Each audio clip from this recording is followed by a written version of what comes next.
Buenos días mis hermanos, el Señor les bendiga, espero que se encuentren muy bien. El día de hoy estaremos estudiando Hebreos capítulo 2, que he titulado este devocional, Una salvación de lo alto. A los hebreos se les está escribiendo con la necesidad de recordar todo lo que el Señor ha hecho a través de su pueblo, todo lo que el Señor ha hecho por ellos, lo que ha sido por la ley y lo que ahora está vigente, que es el nuevo pacto a través de Cristo Jesús.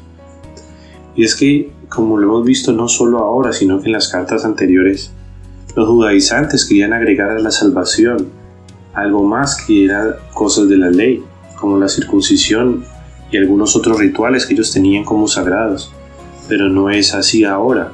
Y el autor de esta carta, guiado por el Espíritu Santo, por el Señor, está persuadiendo a estas personas al leer eso de no dejar la fe genuina que es en Cristo Jesús y que no existe de otra forma. Y por lo cual esta carta está tan llena de riquezas en lo que concierne a la doctrina de lo que fue el pueblo de Dios en lo que es el Antiguo Testamento. Y está tan llena de sabiduría con respecto a lo que hizo el Padre por ellos y lo que está haciendo ahora a través de Cristo Jesús. Es una carta bastante persuasiva para no apartarse ni dejar la salvación de nuestro Señor. Y es una invitación esencial también para nosotros. Número 1, para aquellos que tal vez están pensando apartarse o que están abrazando otro tipo de ideologías o teologías aparte de la de Cristo Jesús. O para aquellos que, por el contrario, estamos firmes en el Señor, pero el Señor nos quiere mostrar y advertirnos que debemos estar firmes y andar con cuidado, no ha de ser que nos deslicemos. Si bien hay bastante que explicar con respecto a la doctrina, en este capítulo quisiera hacer un enfoque distinto, no explicar el capítulo como tal en su contexto general en el que viene progresivamente, sino mostrarles, mis hermanos, el corazón del Señor y parte de su carácter que está aquí revelado, al igual que lo hemos visto en otras partes de la Biblia, que lo hemos venido estudiando poco a poco, capítulo a capítulo. Y esto puesto en mí por el Señor, por la necesidad de que es mejor obedecer al Señor y seguir al Señor por decisión propia, por amor a Él, más que por un conocimiento y una lógica. Y esto, dicho de otra forma, es decidir seguir al Señor porque la verdad le amo por cómo es Él y lo que ha hecho por mí, a seguirle porque es lógico seguirle. Verán, en este capítulo se mostrarán verdades tan grandes como que el Señor es el autor de todo, por Él subsistimos y para Él fuimos hechos, y así lo decidió el Padre, no eligiendo a los ángeles ni otra creación, sino al hombre para todo lo que ha vivido la humanidad y esto a nosotros. Y se podría pensar, ok, si esto es así, ¿cómo yo no voy a estar con el Padre? Es mi parte para con Él, es mi parte en la creación. Pero quiero animarles, mis hermanos, a que nuestra motivación sea ver el amor del Señor, a pesar de su deidad, a pesar del por qué Él tomó la decisión que fuésemos nosotros, amar esa decisión y amarle a Él por cuanto todo lo ha hecho. Las cosas pudieron haber sido de otra forma y Él seguiría siendo digno de alabanza, digno de toda autoridad. Tendríamos que aún respetarle si las cosas no fuesen como son hechas, pero Él le plació tratarnos como nos trata. Y es por esto que comienza el versículo 1 de este capítulo 2 diciendo: por tanto es necesario que con más diligencia atendamos a las cosas que hemos oído, no sea que nos deslicemos. Y aquí hay una pequeña advertencia de poner diligencia a lo que ya hemos oído de nuestro Señor Jesús, de lo que hemos aprendido. Y saben, no importa qué tan reciente estés tú en la fe en Cristo Jesús, tú has escuchado el todo de la salvación. Y el todo de la salvación es que el Señor, siendo Dios, decidió hacerse hombre, caminar y habitar entre nosotros, como veremos más adelante. No pecó, fue a la cruz como sacrificio perfecto por nuestros pecados, pues merecíamos nosotros morir. Estuvo en esa cruz, murió, el tercer día resucitó, venció la muerte, y hoy tenemos parte con el Padre gracias a Él. Él es nuestro sumo sacerdote que nos dio entrada al lugar santísimo. Con su muerte nos dio entrada al cielo y ahora somos coherederos junto con el Hijo, gracias a su sacrificio. Y esta verdad es el todo de la salvación. Y por eso digo, no importa que lleves días, o tal vez lleves años. Esta verdad tú la conoces y esta salvación solo viene de lo alto. Por lo cual el primer ánimo es poner diligencia a estas cosas que ya sabemos, porque nos podemos deslizar, hermanos. Aquí el autor lo está diciendo y el Señor nos está advirtiendo. Es una realidad incesante a lo largo de la historia. Y dice, porque si la palabra dicha por los ángeles fue firme y toda transgresión y desobediencia recibió justa retribución, ¿cómo escaparemos nosotros si descuidamos una salvación tan grande, la cual habiendo sido anunciada primeramente por el Señor, nos fue confirmada por los que oyeron? Y esta nueva salvación, este nuevo pacto entregado por Cristo Jesús, ahora no por ángeles, no por otros mensajeros, sino directamente Dios mismo hecho carne, Él la entregó, la vivió, y no solo Él la testificó de lo que el Padre había dicho, sino que aquellos que habían estado con Él, esto de los discípulos, la habían anunciado juntamente y la pudieron confirmar. Y todos aquellos en esta época donde se escribe la carta podían dar de fe.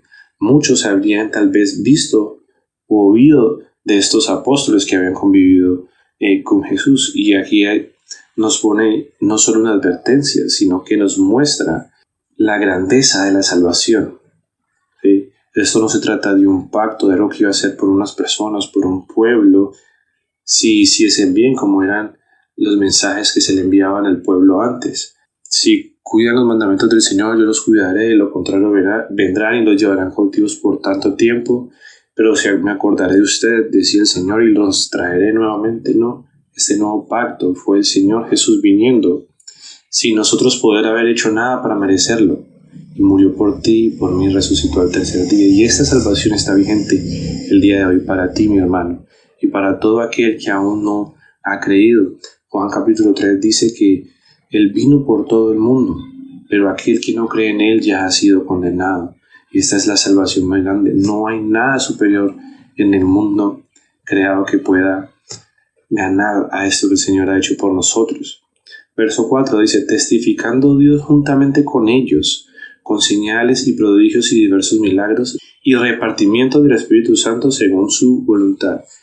El autor lo que está diciendo, esta verdad no solo salió por palabras, sino que a nuestro Padre, hermanos, le plació a través de señales, milagros, prodigios, y a través de su Espíritu Santo, con el cual tú y yo somos dotados de dones, según su voluntad, para que esta verdad que está dada desde tiempos antiguos se siga cumpliendo.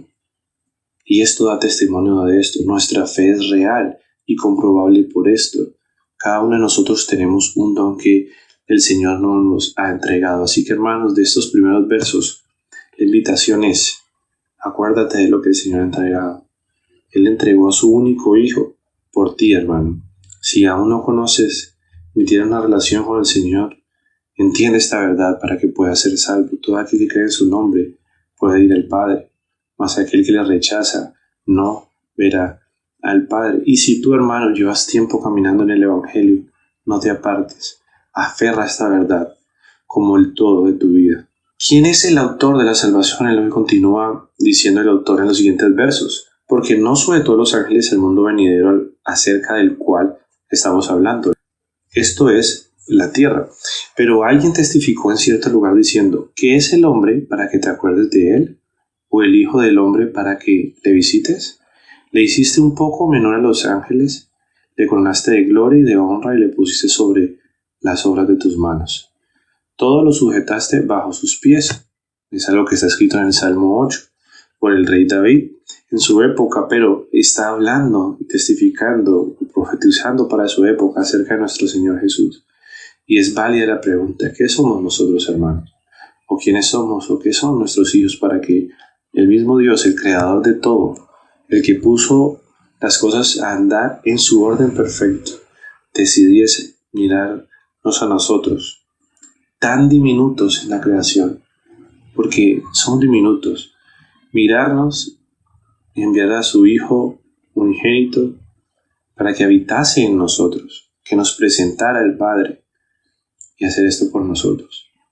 Por eso les decía al inicio, tiene más sentido enamorarnos del Señor por lo que hizo que caminar por Él por lógica, por lo que hizo. Lo que Él ha hecho realmente no tiene precedentes.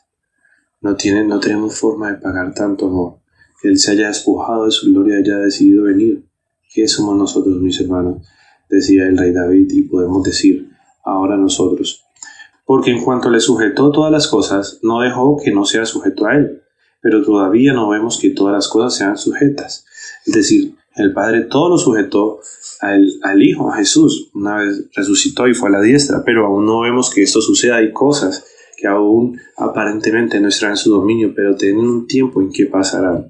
Y por fe creemos esto, que sucederá todo lo que está escrito. Pero vemos a aquel que fue hecho un poco menor que los ángeles, a Jesús, coronado de gloria y de honra, a causa del padecimiento de la muerte, para que por la gracia de Dios gustase la muerte por todos.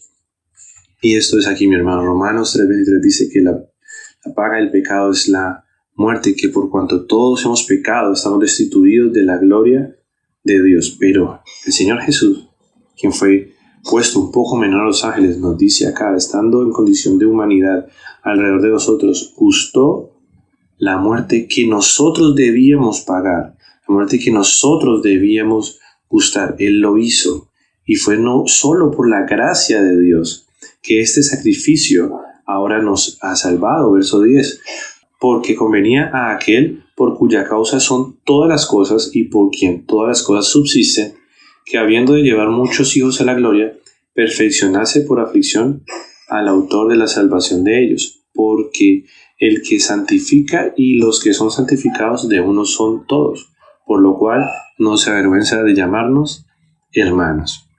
Por el Señor todo fue creado. Juan capítulo 1 dice que al principio era el verbo, y el verbo era con Dios, y el verbo era Dios, y todas las cosas por Él fueron hechas.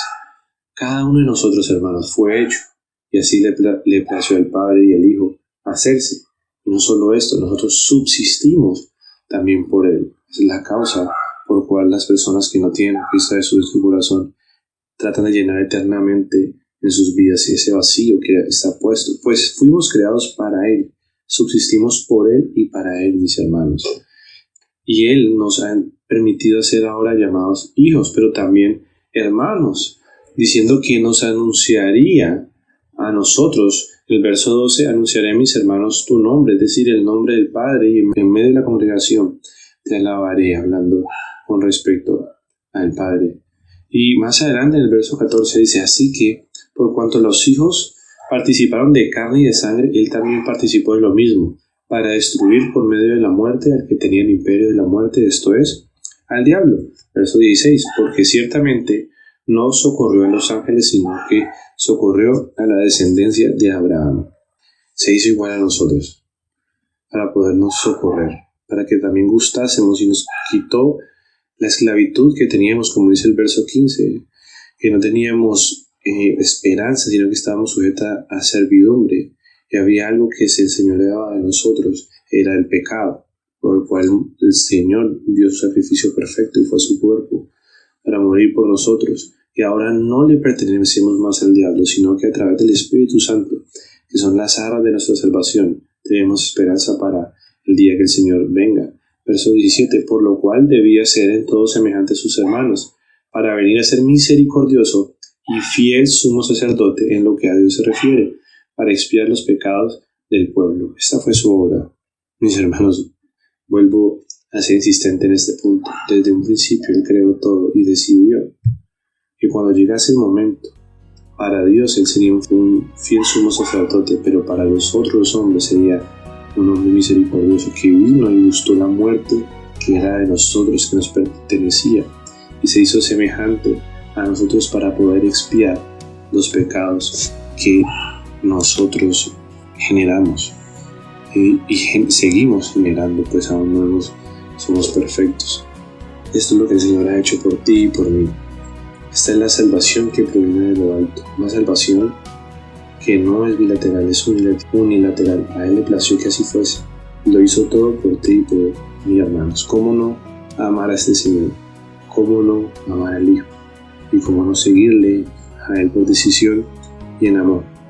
Y aún más hermoso termina diciendo en el verso 18, pues en cuanto Él mismo padeció siendo tentado, es poderoso para socorrer a los que son tentados. Es una recordación del Padre diciendo El Hijo no solo está a la diestra mía y servirá de ustedes, dejándoles al Espíritu Santo, no. Él también fue tentado y es poderoso para socorrernos. Y Él lo hace a través de la multiforme gracia. Espero que este devocional haya sido de bendición para sus vidas. Amen al Señor con todo su corazón. Síganle por lo que Él ha hecho por toda la humanidad y por lo que está haciendo en sus vidas. Dios les bendiga.